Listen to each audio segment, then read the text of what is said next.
Dillashaw versus Sandhagen. So, this fight, as you know by now, is a split decision victory to TJ Dillashaw, 47-48, 47-48, and then 48-47, obviously, to Sandhagen. That's how split decisions work.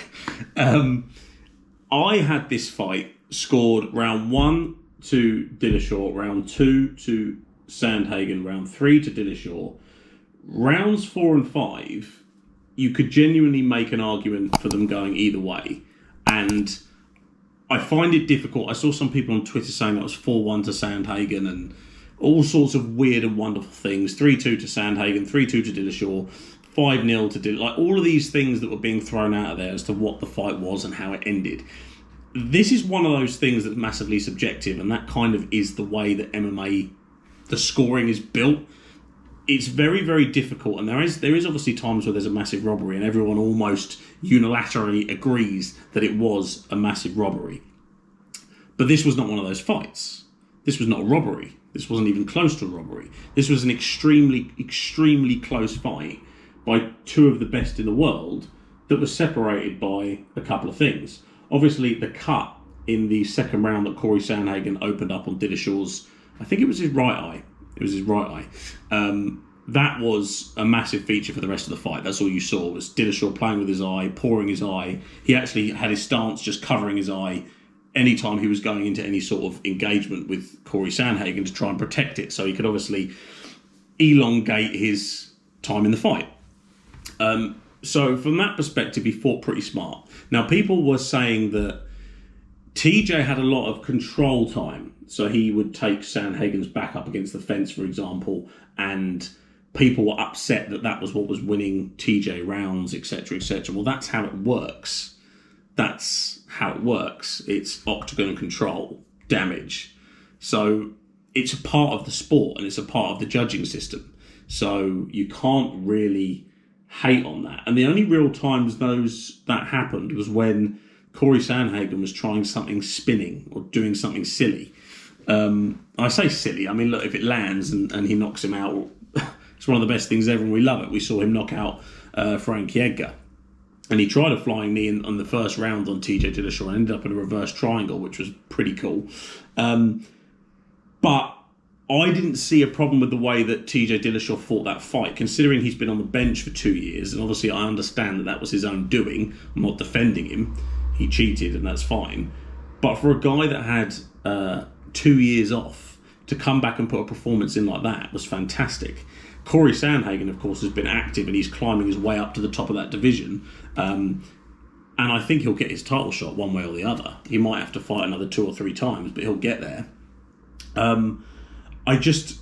People hating on TJ Dillashaw about the way that he won that fight, I find it a little bit hard. I personally watched the fight once, and on my immediate thought, I kind of thought they were 2-2 going into the 5th round.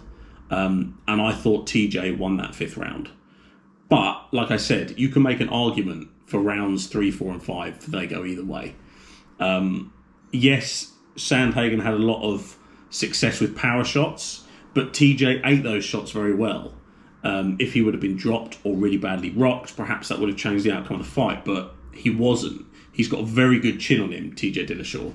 I know that he had his one falter with Henry Cejudo, but that was kind of even a flash thing. So he has historically got a good chin. TJ landed a lot of volume strikes. Not all of them landed, lots of leg kicks and things like that. And I know Sandhagen said after the fight that, he's all battered and bruised and look at me, I'm fine.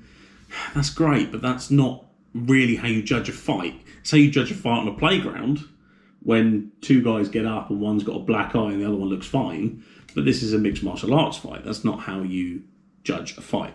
So I understand the narrative that's being pushed that, Cory Sandhagen won. Fine, you have your opinion. But at the end of the day, no one can sit here and say categorically that fight went one way or the other. It's just not plausible.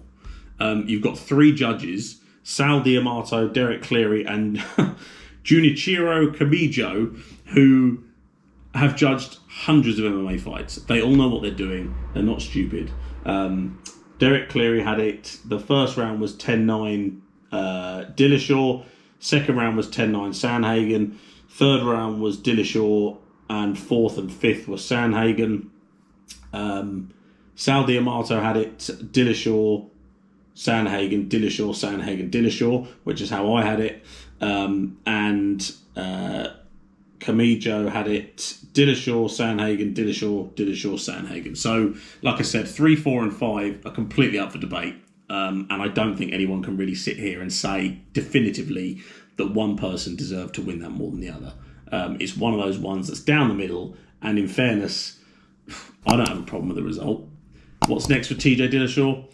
He either fights the winner of Yan and Sterling, or he takes one more fight before then. What's next for Cory Sandhagen? I'd like to see him fight Rob Font, if not TJ Dillashaw versus Rob Font. The problem with that now is Rob Font has this USADA thing going on. He's been cleared by USADA, but he hasn't been cleared by WADA, and he also has to sit in front of the Nevada State Athletic Commission. So realistically, we're probably not going to see Rob Font fight for a while. But as far as that fight goes, cracking performance, cracking fight. I have no complaints over the result. I know some people do. I don't care.